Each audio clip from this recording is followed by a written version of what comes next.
Chafing Armor Podcast, episode 70... Chafing Armor Podcast, episode 73. I think I'm going to keep that first one because it's too funny. Just one favor.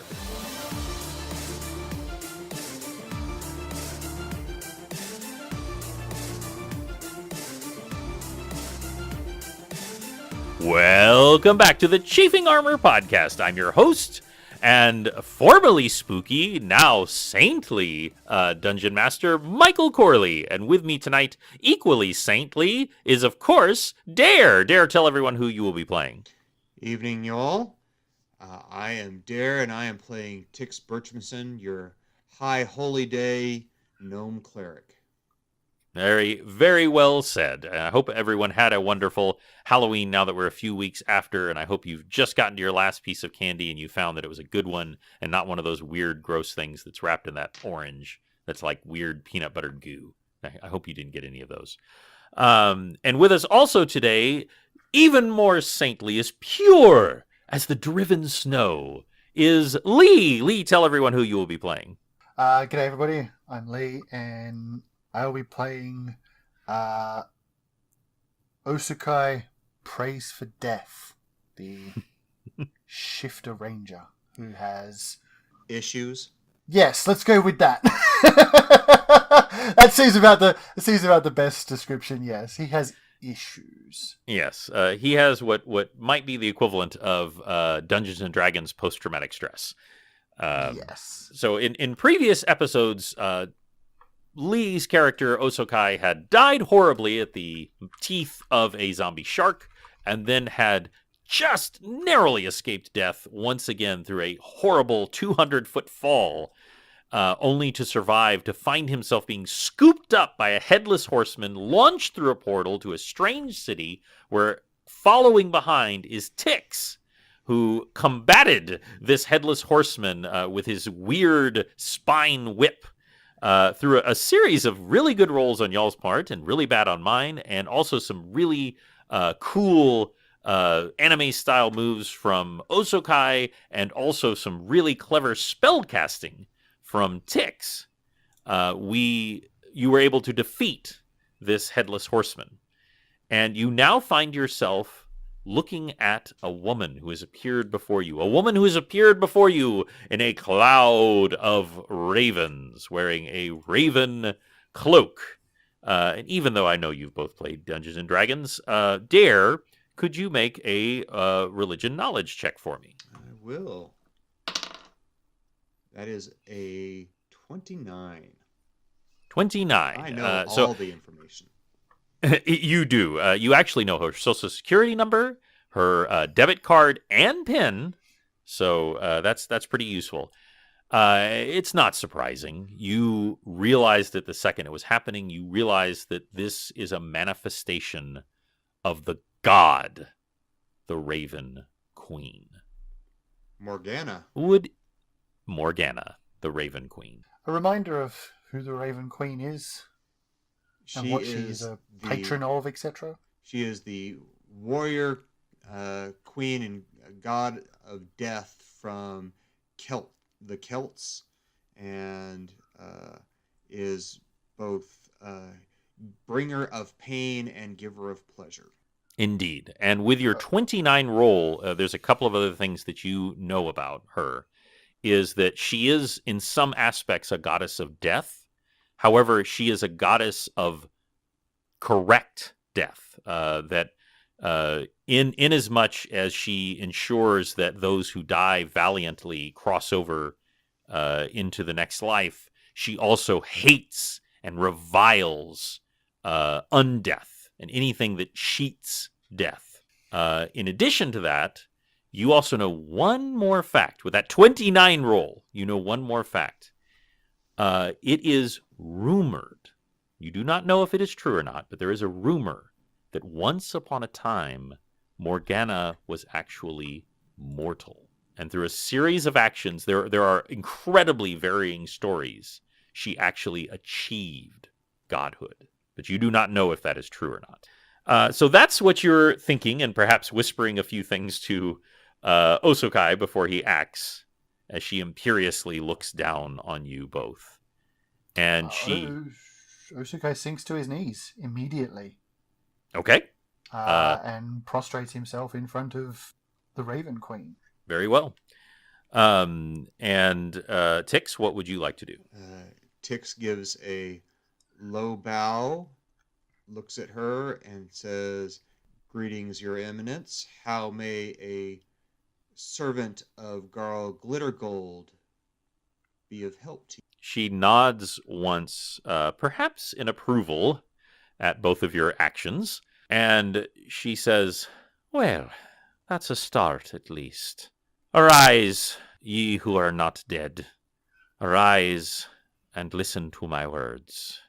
As you seem to have kenned, I am the Raven Queen." She sighs heavily and says, "This," and she gestures to the sack of clothing that are left of the headless horseman, "this was my Dullahan. And my Dullahan had one purpose and one purpose only, and that was to find those who had cheated death and to bring them to their just reward. And he was coming for you, Osokai." And her eyes fall on you, and it is uncomfortable to have a god staring directly at you, though it is not like with Loft, where a direct gaze would probably incinerate you. And she says, "He was coming for you after that shark took a wee nip out of you. He was coming for you, and I stayed his hand. I laid my hand on his shoulder, and I said, 'No, Dullahan, not now. There's a purpose, a time and a place, and this one has not yet served it. But the second time, when you go a-plummeting off that cliff, well, let's say my servant went a little AWOL. He just couldn't stand it, and he had to come and collect you a little early. But it seems that you've sorted that out, haven't you?" "Yes, ma'am. After the intervention of Garl Glittergold, both at the bottom of the canyon and then to answer my prayers, I would say Osokai is where he is supposed to be." Osukai stands up and meets her gaze and says, "With respect, my lady, if he was meant to come and get me, would I not be with you by now? It would seem, if he is in this state, he was not ready." A little smile curls up the side of her mouth, and she says, "Look at you two. Look at the little ragbag tag party that you ride with. You have the most powerful weapon, the most powerful tool in all of creation, right there with you the whole time, and yet you're not able to use it. And there's forces just nipping at your heels looking to finish you off. But that's not my concern. My concern is this. I'm temporarily without a servant to collect those who ought not to be." I volunteer as tribute. her eyebrow arches slightly. Tix just shakes his head, puts his hand to his pinch his nose right between his brows, and just doesn't bother looking at Osokai or the queen. She says to you both, "Now, it is very simple. My former servant was very efficient in his time. The reason he brought you here to Waterdeep was that was his next assignment. He figured he'd finish you off nice and quick like, and then trot along to his next assignment. But plans have changed. So I need you both to do me a slight service. I need you to destroy an undead in the caves outside of town. Do that, and I'll return you to your friends and see that all is well, and all is well, and all manner of things will be well. Will you do that for me?" "I will, of course, do that gladly for the divine, as long as we understand that you are not crosswise with my lord and master. She nods once and she says, I appreciate what you are saying, and I want you to know. And she gives you a very long look. And there's 1 second where her eye flits somewhere else besides your eyes. And she says, know that the goals of Garl and my own are currently aligned. I swear it to you as a god. And then she turns and looks to you, Osokai. You should be dead, my boy. But you are not, and I will not come for you now. But are you willing to live for another day? By your mercy, my queen. She nods again one more time. And she reaches out and holds out her hands to both of you, like her palms stretched outwards with her palms facing down. And you sense that you're supposed to put your hands up to hers. I do so. Okay? I reach in. Okay. And both of you find yourself holding a raven feather. And she says to both of you, go to the hills, go to the caves, destroy what you find there. This will give you some protection. Otherwise, you would not survive. Make sure that the feather never leaves your side while you are here. When you are done, I will know, and I will return you to your friends. And she takes her hand and she places it on both of your shoulders. And you recognize this more than anyone, Tix. You are receiving a blessing from a god. Both of you instantly heal all of your wounds. Woohoo. And your spells return to you, Tix. And you feel your legs stronger than ever, Osokai. Though there is always a slight ache, you notice, from where that trap got you in that first adventure with your new companions. And she says, do not fail me. I have, she smiles, faith in ya.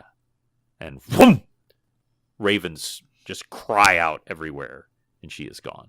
Well, I guess we have a job to do there, Osokai. Hmm. Would you use your skills to lead us to the cave so we can get on with this? Okay. Osukai, hang on. We're in a place we don't recognize, correct? Absolutely. Yeah, I you've mean, never we been just here got before. told where we were, Waterdeep, but that's it. Mhm. I can't use anything. I have no knowledge of this area, so I have no ability to make any checks. Well, then you would need to find some other way. Do we recognize any of the stars in the sky, and can we determine which way is north? Yeah, no problem. You're both experienced adventurers, and of course, rangers are better at it than clerics. But y'all have no trouble locating north, though it is partially cloudy. And at that moment, you actually see Tix. You actually see the waif who stole your backpack early in the adventure, walking out of that same alley not far from where you are. And he stares and he looks at you and he bolts to run. I ignore him and Mhm. look for and listen for sounds of a hotel, inn or tavern. Yeah, that's not hard. You just need to keep walking down the street, and eventually you come to a tavern where you can hear music and you can hear things playing from inside. It is a large tavern. This is a fairly wealthy city. It's about on par of Masgate, but it's a little bit cleaner than Masgate. It is a port city. You can hear the waves lapping in the distance. You have no idea where Waterdeep is. Neither of you have ever heard of it before. Okay, and I will look behind and see if Osokai has come with me, and then I will go in the inn and see if I can find a bard or somebody to give me some information. I will check out the room when I go in. Okay. She said cave to the north, did she not? Cave in the hills, she said. A cave in the hill. Mhm. Well, I guess I'll use my eyes to find out where the hills are and Mhm. just start heading towards them. It's Okay. the only thing I've got left. I mean, to Osukai's mind, she's given him a task, and spending time looking for the task in a tavern seems like a waste of time. Mhm. So he's just going to head towards the nearest hill. Okay. Tix, are you going to follow him, or are you going to head into the inn? I'm going to head into the inn and find out where the hills are and what type of creature this might be, and see if I can gather any information. Okay. You walk into the inn, and just as you're expecting, you're hit with a wash of the smell of an inn. There's mead, there's meat, there's laughter, there's song. This is not like a dark, dingy place where people go to drink and not talk to each other. There's a storyteller up in front of the fire, telling stories to the those who are interested, and there's just lively conversation going on all throughout the inn. All right. I look for a bard or the barkeeper, whichever is closer. Proceed to go over to them. Okay. The closest thing would be the barkeep. It is a stern-looking man, very thin, with an eye patch and a bald head. Greetings, barkeep. I need Grim. a beer and some. I can get you a beer. I don't know what information you want. I just need to know. I'm here hunting, and I have heard rumors of an undead creature in the hills somewhere around here. I just need direction to those hills. He turns and looks at you suddenly and goes, what in the nine hells do you want to go out there for? I hunt undead things. He shakes his head slowly and goes, if you follow the main path down towards the docks, you head left, and then follow the tree line, you'll come to a little scruff and scrubs and things like that. You walk for about a mile or so, and in the distance you'll see the hills starting to rise up, and there's a series of caves that are said to run throughout all of those hills, down deep. And there are been a lot of stories recently about something. So the docks are to the south. Mm-hmm. I hand him 2 silver for the beer and the information, and down the beer and head out towards the docks and follow his direction. Okay, and I'd like you to make one quick intelligence check. Is a 13. 13. So as you walk out, you're not sure, but for a moment you thought you heard someone talking about the Inn of the Last Dragon, which was the first inn that y'all came to early in your adventure. But then you're not really sure if you heard it or not, and then the conversation changes, and so you continue onward. You've got other things to focus on right now. But you follow his instructions, and it is dark, it is moonlight, but of course you have low light vision, and you have no trouble following his instructions and making your way out of the hills. Osokai, you have made yourself way out just to the beginnings of the depths of the hills. You go ahead and give me a spot check. Okay. Do I recall correctly that you also have low light vision? I do not. Do not. Okay. So Wait, maybe I do. Hang on. I felt like almost everyone in our party did. Yes, I do. Yes, sorry. Okay. Just had to double check. That's a 19 on the die plus my spot, which is 4, so 23. Okay. So you see an abandoned wagon up ahead. Is it red? No, it is black. It's hard to tell in the light because low light vision doesn't do so great with colors, but it is definitely black. Okay. I'll have to paint your wagon. Anyway. Is there anything else around it? Just a few accoutrements that would be used to hitch a horse to the wagon. But no horse. No horse. No, there's no horse. Can I see any tracks? Yeah, you can see horse tracks leading up to this. It's very, very clear because it's they were pulling the wagon, and if you want to know more than that, you would need to make a roll. I want to make a difference between if the horses left at any significant speed. Like, were they running from something? Was there like something that made them flee? Okay, so what you can tell is that this wagon is designed for one horse, and that the horse definitely left at a high rate of speed, but you do not know what was causing that. A couple of other things.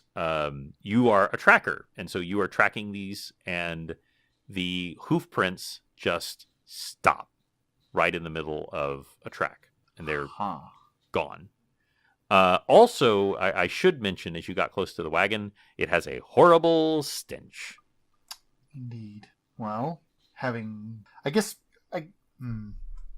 Tix wouldn't have told me what was going on or what was actually happening at all, because the tracks just stopping in the middle of nowhere is usually indicates to me either they were vaporized Mm-hmm. or the tracks went through a portal.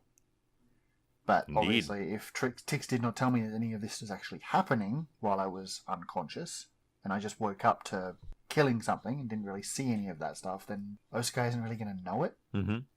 You're certainly aware that there are magic spells that can teleport things, but you did not were not aware of any of that, so you're quite right. So that's interesting. I guess to Osukai is going to be, they stopped just here. Why? I have to make a note of that one. I guess I'll investigate what the stench is. Okay. And about that time, Tix, you come walking up the path. You see Osokai at a black wagon. There are strange accoutrements on it, little skulls. There's wax candles affixed to the side that are currently dark. And just then, he grabs the side of a tarp and flings it back. And the wagon is filled with corpses. And I would like both of you to make a check. I would like Osokai for you to make a dungeoneering check, and for Tix for you to make a religion knowledge check. Where I knew everything about Morgana, I know absolutely nothing about this. That is a 5. It's a bunch of corpses. Osukai, on the other hand, that's a 22. 22. So, particularly with y'all's experience, let's say in the last 6 months or so, you recognize that these are corpses, but they're not just corpses. These are zombies. A corpse is a corpse of corpse of corpse. Exactly. Now, one might say that, well, once a zombie stops moving, it pretty much just looks like a corpse, but there are certain things that you can tell that these were animated corpses that have been de-animated by blunt force trauma. And some of them have actually been severed in half, and some of them's skull have been crushed, but they are all dead zombies, as you might say. And Tix, you come walking up just as he pulls this up, and just like this cloud of flies just up. What a wonderful smell you've discovered. Shall I add to it? You have, just by being here. Keep it up, small fry. Anything Let's you finish say, this. big boy. Okay. I would like you both to do a spot check. I can do a spot check. That's 19. And that is a 24. 27. Okay. 27. That is most fortunate because for you, Tix, the opposition rolled a natural 20. Two very, very small creatures. You actually recognize them, Tix, as minor demons. Both of them are trying to pick your pocket. And the one who rolled a natural 20, he would have succeeded, but you spotted him. They are both trying to take your feathers. What would you like to do? These demons, by the way, are about 1.5 feet tall. So tiny. Tiny. I am going We're going to have a hard cast... time hitting them. Go ahead. I was just going to say, we're going to have a hard time hitting them if they're tiny. I don't get that penalty. That's true. You're a lot closer to the ground. So You're only small, so... No, yeah, you're correct. You don't get it. I do. yeah. Okay. And I All right, immediately it's all yours. cast Divine Favor on myself. That is +1 to attack and damage for every 3 levels. So that's a +2 to attack and damage for me. All right. Osokai, would you like to do anything? I'll see if I can grab one. Okay. Make a roll to grapple. And you will get that minus for attacking a tiny creature. Thank God minuses don't... So thank God penalties don't go into the minus range. That's a 1. One, they just go, and just they scarper. They just run for it, and they both scuttle back into the woods. You don't know, Tix, with your knowledge, you don't think these were a tremendous threat to you. I mean, obviously they will straight up kill you if they can, but their goal here does not seem to have been to attack you. Right. And you can see not too far in the distance a cave entrance. Onward. Yep. Y'all can tell that there are many sigils carved into the sides of the cave. They are very hard to read by moonlight. You would need to do something in order to be able to read them. All right. I light a torch. You beat me to it. Okay. You light the torch and hold it up. This language is. Do either of you speak Abyssal? No. Not surprising. And so you cannot make it out. However, Tix, you do recognize it as Abyssal. You've Yes. seen the writing before. Abyssal uses a perverted Elvish, correct? I believe so, but don't quote me on that. I think it's a perverted Elvish. So, yeah, I can read Elvish, but obviously I can only read it as Elvish, so it's not going to make any sense anyway. Yep, you could make it out. It's kind of like if you spoke Spanish and you were trying to read Italian. They're both romantic languages, and you can kind of pick out a few things here and there. You do pick out a couple of words. One of them you think means never death. I relay that information. Okay. Well, this should be Looks fun. like we're on the right track. You make your way inside. Inside there is a persistent but not overpowering smell of decay, and you actually hear this sound coming deeper and deeper in the caves. You hear a bloop, bloop, bloop, bloop, bloop, bloop sound. I hand Tix the torch, as I don't Okay. really need it. I mean, I probably will need it later on. It's a cave. I don't have dark vision. I have low light vision, but I hold I'll the head torch deeper in in. my offhand with my next to my buckler, Okay. and I will go to the opposite. I will walk down the opposite side of the cave entrance from Osakai, so we're spread out. I think Okay.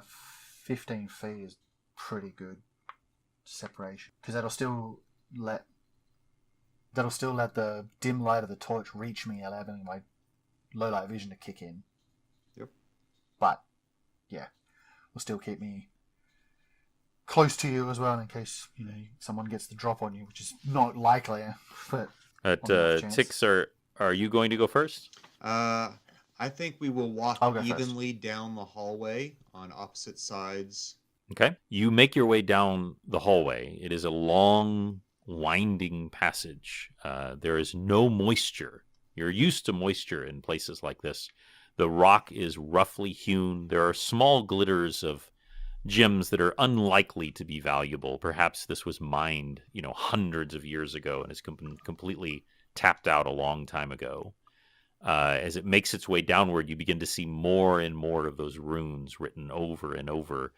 Osokai, you do pick out that one again, never death, over and over again. And you occasionally, the echoing in the tombs, in the caves, you can hear that bloop, bloop, bloop, bloop. And then you also hear another sound, the soft sound of a child crying. Tix picks up the pace just a little bit and goes to see what they can see. Okay. You make your way faster forward. Osokai, is there anything different you'd like to do? I'm not going to increase any or decrease any pace. I'm just going to keep going as normal. I mean, keeping the pace with Tix's tiny legs isn't tough anyway. It is true. As he do, you're just kind of boom, boom, boom. And the long, narrow passage begins to broaden outwards. It branches out two different ways, but you can tell the sounds, that blooping and the sound of crying, are coming from the right. I'm assuming you want to go to the right, but that's up to you. I start heading towards the right. Okay. So do I. You make your way down. You see that at the end of this hallway there is a portcullis. I never say that right, but a gate that has been installed into the rock, which, by the way, would be really hard to do. That was not an easy task. But it is currently up. It is actually currently lifted up. And you can see inside many things inside that area. You actually see, from your vantage, the thing you see immediately is a bookcase filled with books. and you can see a long, like overly long desk. And on it is actually the source of the blooping. You see several vials being heated by a magical flame. And one of them is just going bloop, bloop, bloop, bloop, bloop, bloop. And the rest of the room is currently not visible to you. Okay, I don't like the look of this gate. It being open means it can be closed. Very which true. To me says if we go in there without suitable preparation, we could be locked in. We need an escape. I'm going to examine the gate.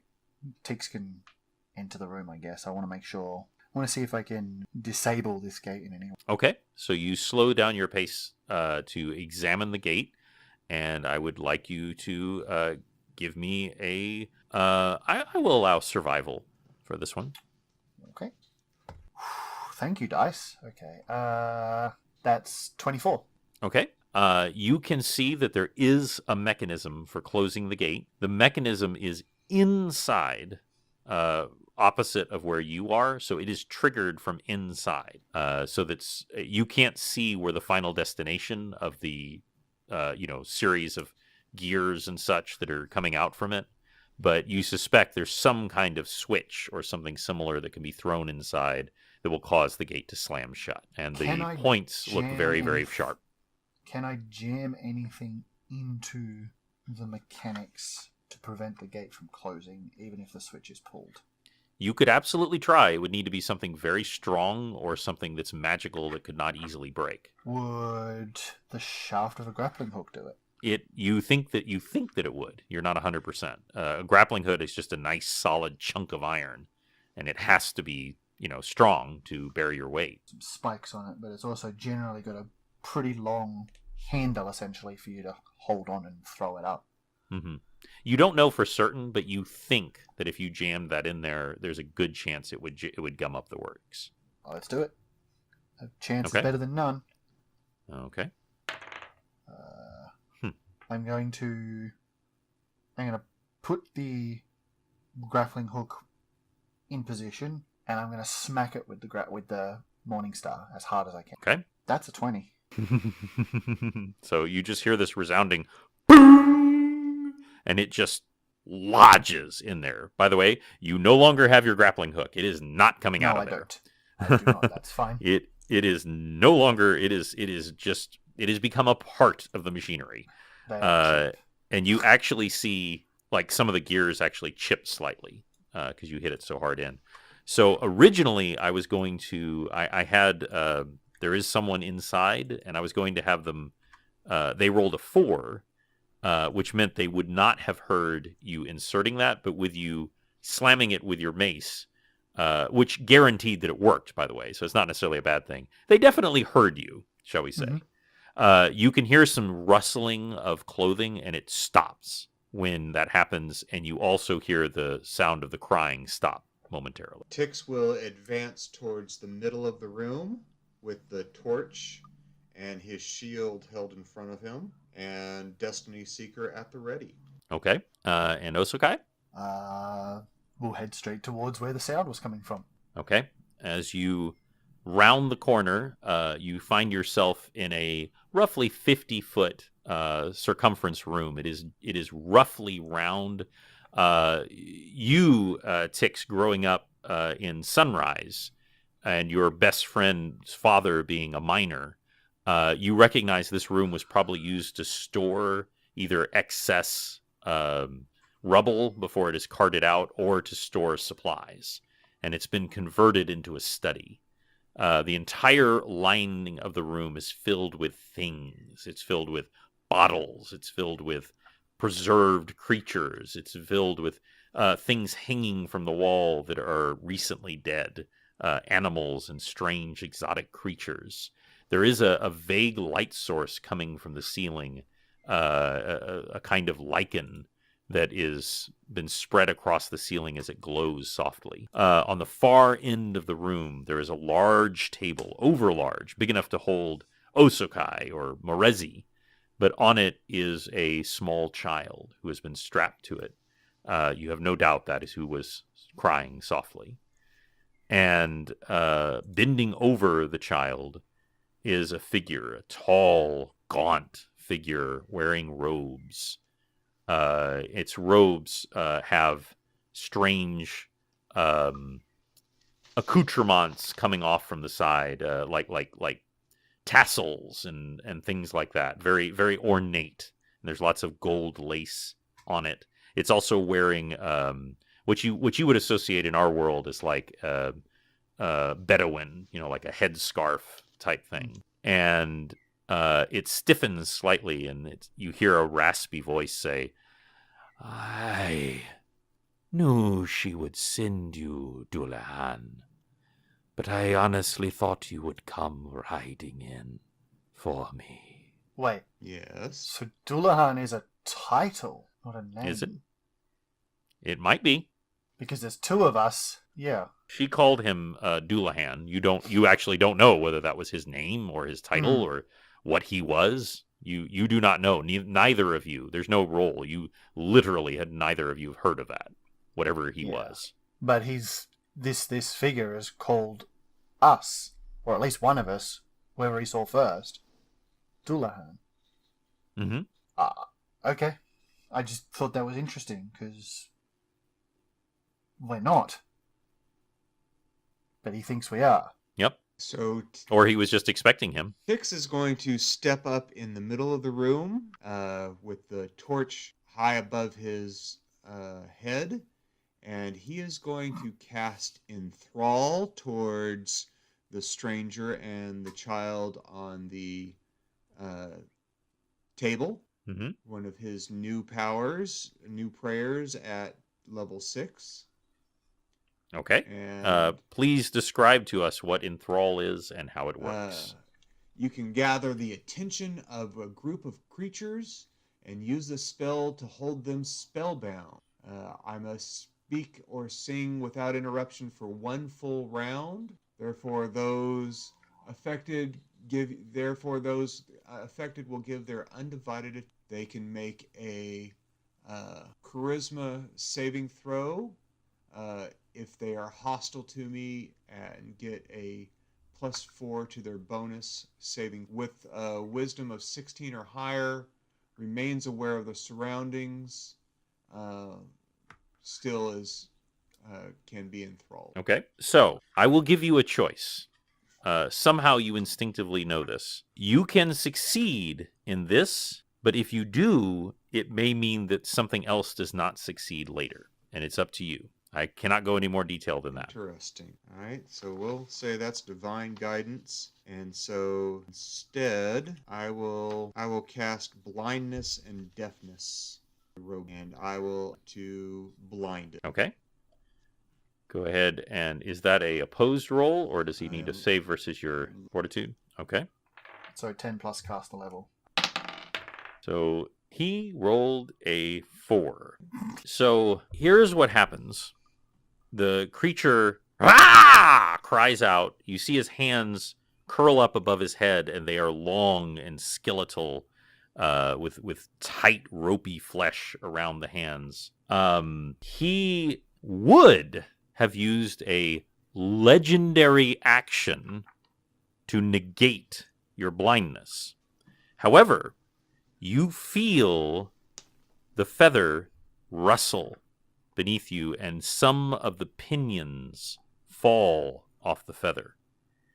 And then he screams and turns around, and both of you are face to face with a lich. Oh, nice. But this lich is also blinded and deafened. Just blinded. I have to pick one. Just blinded, sorry. Then blinded. And you see the milky cataract over his strange, unnatural eyes, and you realize that he has, in fact, been blinded. Osokai. He'll be more dangerous now since he can't see. He'll be flailing.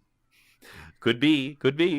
And Osokai, you may take an action now before we roll for initiative. Can I see the quote-unquote child he was working on? Yes, you absolutely can.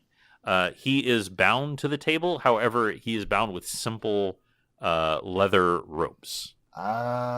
Since he is blind but not deaf, I will attempt to move silently to the child to free it. Okay, give me a roll to be sneaky boy. Best skill. Mm-hmm. Okay, so I have a move silently of 8. Mm-hmm. So that's 28. 28. So, as we have noted before, when Osokai is trying, it is the sound of a shadow falling on leaves make more sound than you do as you doon, doon, doon, doon, and there's even a moment where his hands flail out towards you and you just kind of just right underneath them, and you make it to the child. You see that it's a young lad of about 9 years old, a human boy. And he has quite understandably been crying softly as this lich is about to do something to him. And it, what would you like to do? I was first going to tell him to be quiet, but that's actually a good thing if he cries. In fact, I shoot a glance over to Tix, and he's hoping he figures out what I'm doing. I pinch the child hard. Okay. And what are you hoping to accomplish by pinching him? I'm hoping the child screams, which will disorient the lich, or cause him to turn back to what he was doing, enabling Tix to do something, anything, because he will have his back turned. Okay. So you are trying to communicate to Tix to do something to attract him, to get him turned towards him. Well, I'm trying to turn him towards me. Oh, so that okay. So that the back of the lich is turned to Tix, so that Tix can take the opportunity. Since he is the one with a weapon out at the moment, I'm not. So, he is not expecting that. He's seeing you come up, and he's maybe hoping you'll pull a knife out or something and cut him free, and then pinch, and he goes ah, and the lich turns around quickly back towards you. And I would like you both to roll for initiative. Really, dice? Really? 23. 23 for Osokai. 16 for Tix. And then 16 for Tix. And the blinded lich rolls a 7. So that is your turn, Osokai. He has turned back towards you. His hands are outstretched. He is very upset. I can imagine. What do I have? What else is around me? Is there anything made of like copper or steel or iron or something that I can hit? There is a. I will even say specifically, there is a copper bowl that's in it's like a slightly lowered area near the table, almost like as if you were going to catch blood or put entrails in it, something like that. My Osakai's intent is to make as much noise as possible. Given we're in a relatively large room, echoes will bounce. I'm trying to make a cacophony. Since he's blind, directional noise will still help, but if I fill the room with noise, there is no directional noise. That's true. So we'll hopefully, again, leave him exposed in multiple areas as he spins around trying to figure out where everybody is. So I'm going to pick up the copper bowl and ring it like a bell with my Morningstar inside the cup, and just start hammering away, making it wrong, wrong. And I'm going to move while I do so. Okay. Where are you going to move? The door is farthest away from y'all. The bookcase is next, and then there is a row of shelves having all the weird stuff on it. And then further down towards the other end of the room where you are is where the table is and the lich. Tix is slightly closer to the door. I'm going to move away from both Tix and the table while ringing this gong. It's this homemade gong. The sound is deafening. It is just brong, brong, brong. It is perfectly suited for this, as you find. And the lich is just whirling left and right and right and left. And Tix, there is a moment where he turns his back on you because of Osakai's actions. What would you like to do? Tix is going to run up and swing for the hamstrings. Okay. Roll to attack. He'll be flat-footed. Yes, he is, because he's blinded. That is a 24. Doesn't matter if he's flat-footed. Yep, that's going to hit regardless. Yep. So is 12 points of damage. 12 points of damage to the Lich. And you slice into his hamstrings. He howls outwards. He is entirely unused to being injured since he has become a Lich. Usually people just die near him whenever he wants it. And that will actually bring it to the Lich. He is going to point a finger at you, Osokai. Obviously, he's going to try to point a finger at you based on where you were last. And a green ray of energy comes out of his hand. And I would like you to make a reflex saving throw. Oh boy, oh boy, oh boy, oh boy, oh boy. No matter what, this works out for us, okay?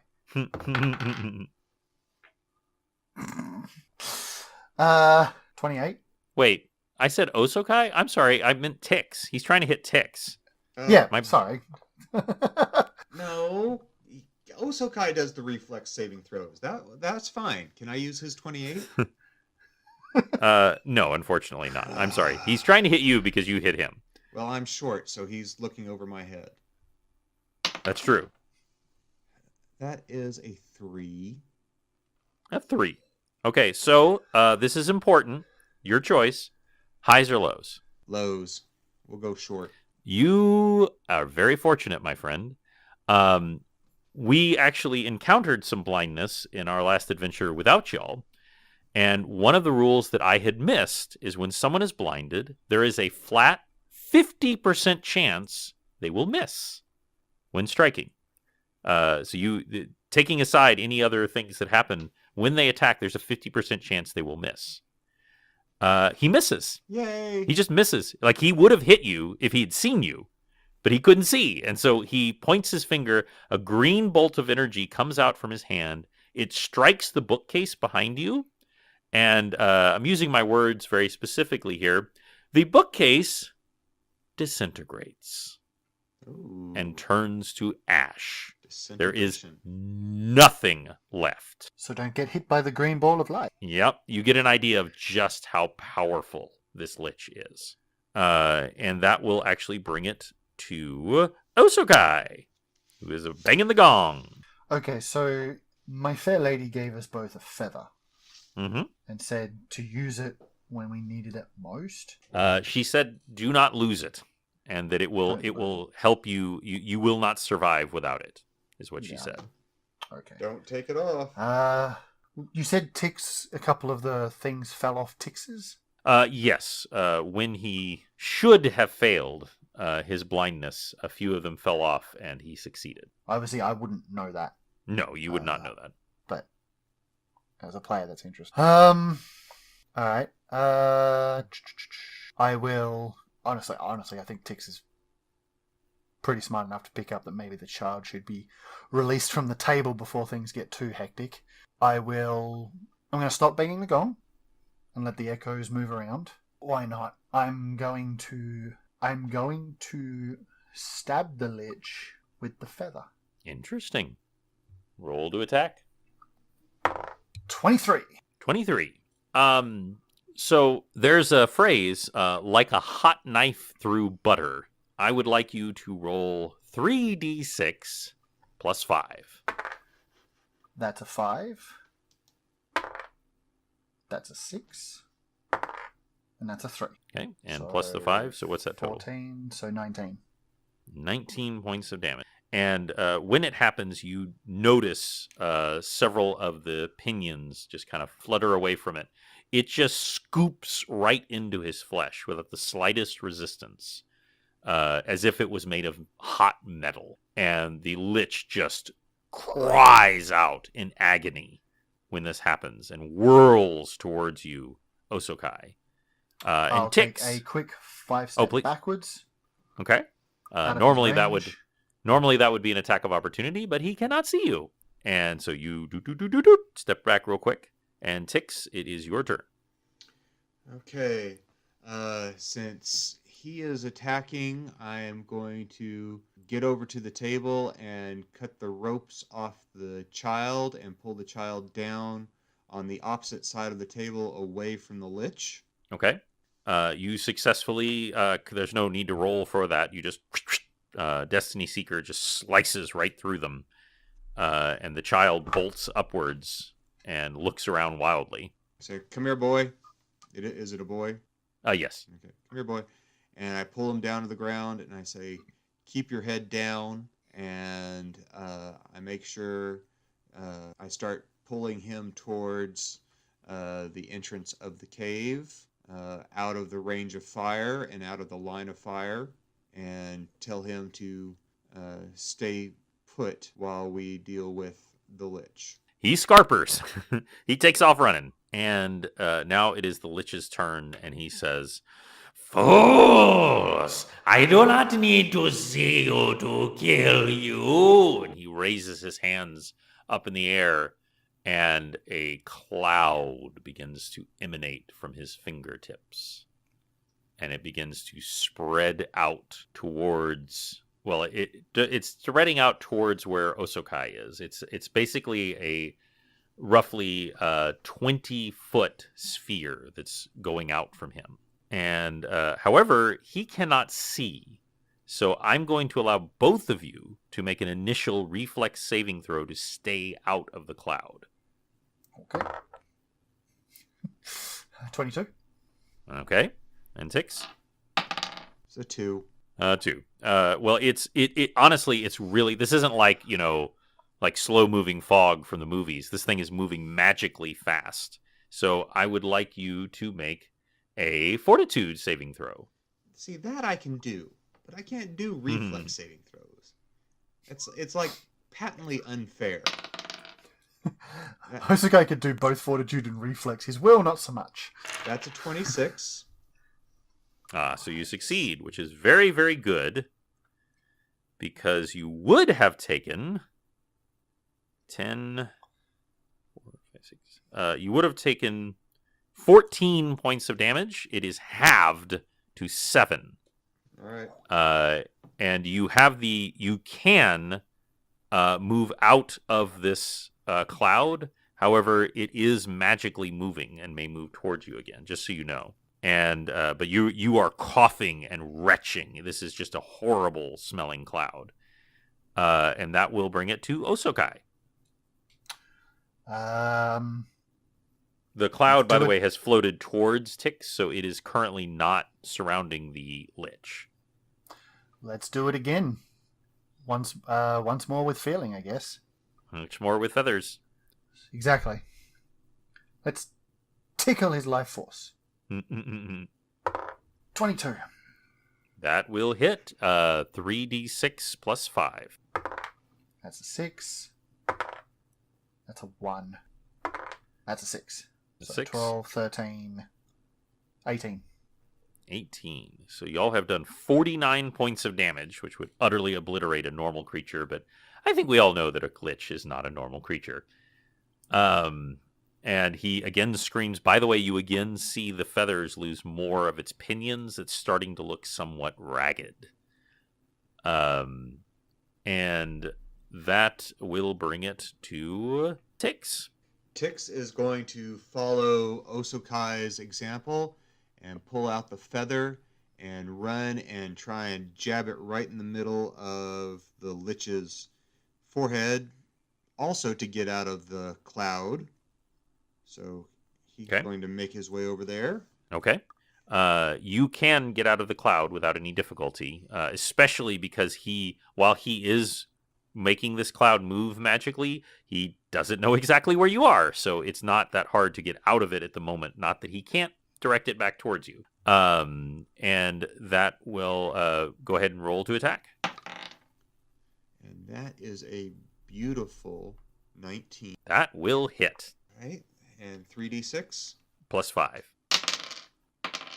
That is 19 points of damage. 19. Really good roll. So that's 68 points of damage. And there are literally just holes in him where these feathers have struck. There's nothing left. It's just as if the flesh was never there and the bone. And you've struck him right in the forehead, and it just whoop, makes a hole right in. You can see rotting brain inside, but the magical nature of the Lich is continuing to enchant him. But he is in utter agony. He slaps his skeletal hand over his face to protect where the hole was made. And now it is his turn. He is going to turn to where he thinks you are, Osokai. I'm sorry, Tix, because again, Tix was the last person to strike him. And he speaks a word, a magical word of power. Power word death. Yep. Ooh. Why not target Osokai? Osokai has things now. So normally, this is an instant kill. However, the rules specifically say you can compel one creature you can see within range to die instantaneously. So I would like you to make either a fortitude or a reflex saving throw. I'll let you choose. Let's go with fortitude. Haha. 10. So you feel this incredible rush coming towards you, and much like in the Doctor Strange movie where the soul is knocked out of the body, you feel your soul literally just being ripped out of your body. But that feather you're holding, it goes poof, and the rest of it just disintegrates. There's just one long, naked featherlet left. I forget what that middle part is called. Spine. The spine of the feather is all that's left, and your soul whoop, back into your body. And you see kind of a confusion on the Lich, because he's a spellcaster and he can tell when his spell lands, but he can tell you're still alive, and he doesn't understand what happened. And that will bring it to Osokai. It looks like I've got one more hit in this thing. Third time's the charm. Stab him with the feather. Okay. Can I draw the feather across his neck? See if we can use the last... I don't know how much hit points he's got, but attempt to decapitate him with the feather, since Osukai's probably noticed by now that touching the feather to him is putting holes in him. Mm-hmm. So perhaps bringing the feather across his head will decapitate him? That's the thought that's going through his head, so let's try that. That's a 20. Natural 20. So 3d6 plus 5, and then multiply everything. By 2 or 3? By 2. Damn. Hoping 3. That would be amazing. That's a 6. That's a 1. That's a 5. So 12 plus 5... 17 times 2, 34. 34. I think. That's correct. So y'all are familiar with Harry Potter and Nearly Headless Nick? Oh, yeah. No. So you bring that feather and just...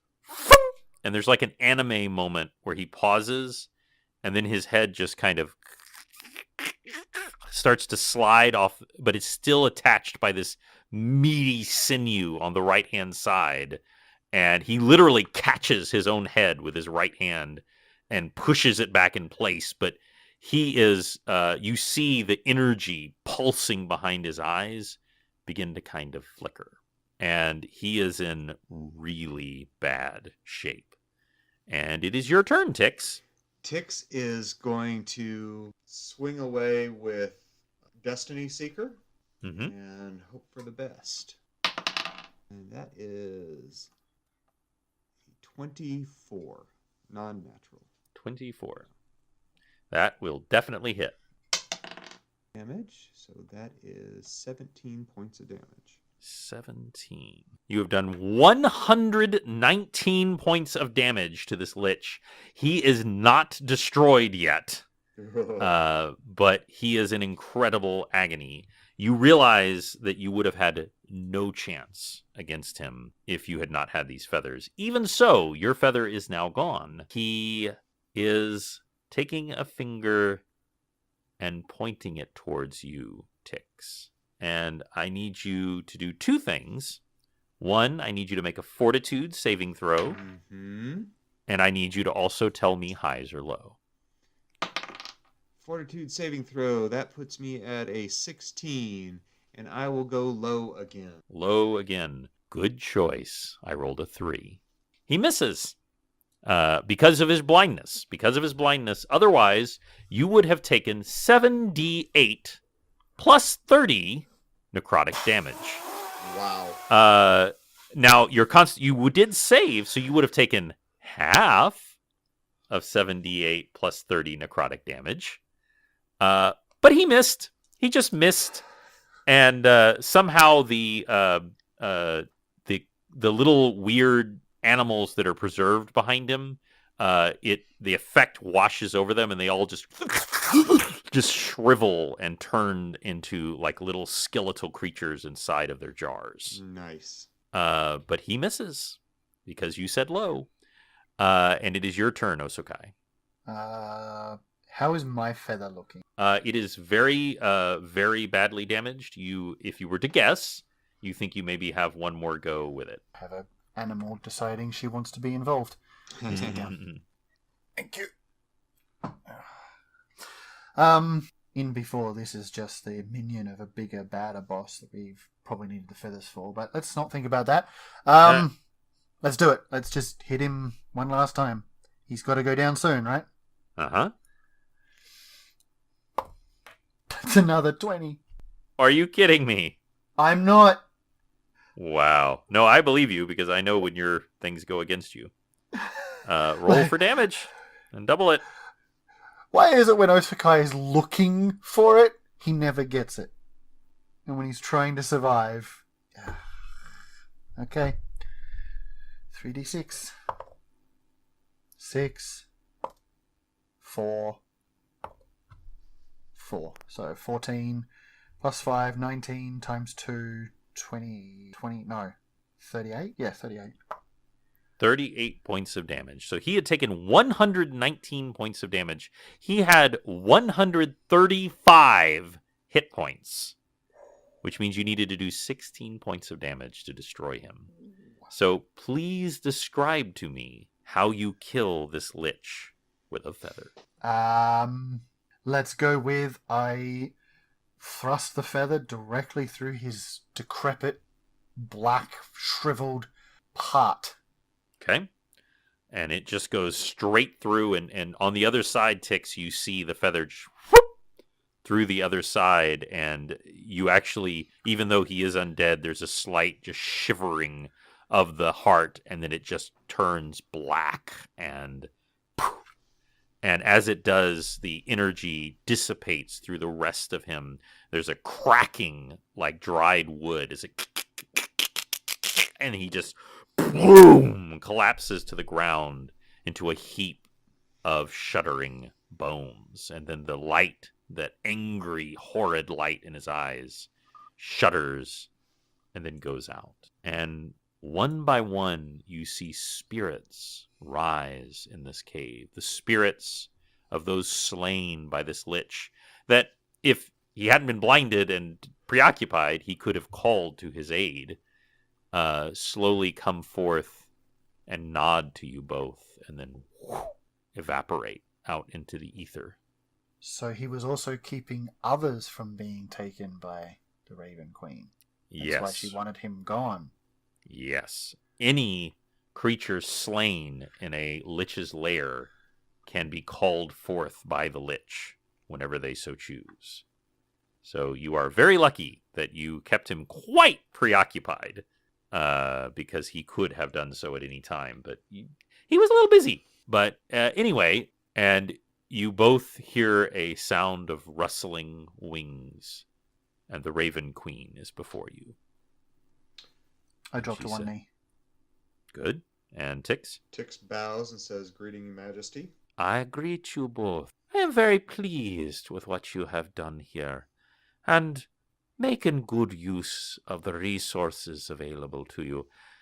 May I give you both a wee bit of advice? Use the resources available to you. Now, I'm about to send you back.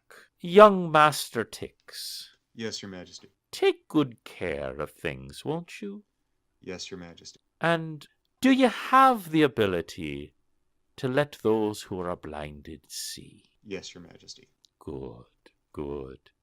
Might come in handy quite soon. And as to you, Master Osokai, do you still want death? Yes, my queen. I'm sorry, my boy, but it is not your time. There's too much at stake. There will come a moment when you will need to protect a young woman at all costs. And in that moment, you'll have a chance to make something of your life. But until then, fare thee well, both of you, and walk the path of life until you come to my domain. She takes her hand and claps, and you both, whoa! And there's no portal, there's no flapping of wings. You are just both back in Audrey. And the people are looking around at you like, wait, what just happened? Because they just saw you whoop, through a portal, but you have almost immediately come back. Outside, you hear the sound of Morezi screaming. Not like in pain, but like in frustrated pain and anger. What would you like to do? Call for Penton to stop Audrey and go out and see what is happening. Okay, you don't know if he heard you or something, or if Audrey heard you, but Audrey does stop. And you head outside. Osokai, are you going to come outside as well? Osakai is going to sulk, I think. Okay, well, he has been denied. He has been denied. And Tix, you make your way out, and you see a clearing just a little ways away, and you can make out the forms of Penton and Morezi, and they are surrounded by several figures. The figures have fallen one by one, but you recognize as the last one falls before their spells and attacks, these are lizard men. Not like the lizards, the black and white lizards that you fought in the Colosseum. These are the classic lizard men, the ones who were at war with the Aarakocra. Except there's something different about them. They have tentacles on their heads. Yes. And as you move closer, you also see that Morezi, her eyes are closed, and you see burns around the edges of her eyes. You can tell that she is blinded. But before you can do anything at all, this is just you coming up to the clearing, a figure walks out into the clearing, smiling widely, with a huge grin, his mouth covered in blood. It is your old friend, the man you rescued on the pirate ship, the man who rode with you on Pisswhistle and interacted with you when you were having your adventures. In fact, you restored from being turned into a tree. It is Raro, and he is smiling, and he says, "Hello there, Tix." And that's where we'll end Chafing Armor 72. I hope y'all enjoyed this supersized episode. That was 73, but sure, okay. Oh, 73, sorry. What I meant to say was 73, because I was looking at my old notes. Yes, indeed. Thank you both for playing. Thank you, and it was good for an All Saints recovery for Osokai, and quite the adventure for Tix, so I enjoyed that. Yes. Went in some very interesting places, and here's the thing. I honestly didn't know what was going to happen a few times. Because even though y'all have become quite powerful, a Lich, especially just the two of you, way out of your power league. Well, when you obviously make me roll reflex saving throws, I'm going to die. That's all. Things are going. I mean, you gave us a feather. There had to be a reason for it, and you know, if it didn't work out the way Osakai thought or wanted it to, it still would have worked out the way he wanted it to. So there's no downside at this point. Yeah, well, there was a twofold nature to the feather. One or threefold. One is it could make something succeed that would fail normally, because the Lich has a host of immunities. For instance, you would have been able to attack him with a non-magical item, for instance. But every time you did a minor thing like that, it would become more ragged. You had 5 uses before it was expended. Or you could attack with it for the same effect, or it would protect you from one certain death. Which it did which for Tix. Tix Exactly, got lucky on yes. that one. He did. It's fortunate his wasn't used up, but unfortunately, he then tried to kill you again. And it is possible you could have survived that, but Unlikely. ugh, Unlikely. yeah, unlikely. Even I but look you forward did. to the. I look forward to episode 72 and 72 next session too. Yes, I'm also looking forward to 72 of Chafing Armor 72. It's like how I keep turning 29. But I hope y'all had a good time. Very much so. Thank you very much. Excellent. Well, y'all have a good evening, and we will roll with you soon.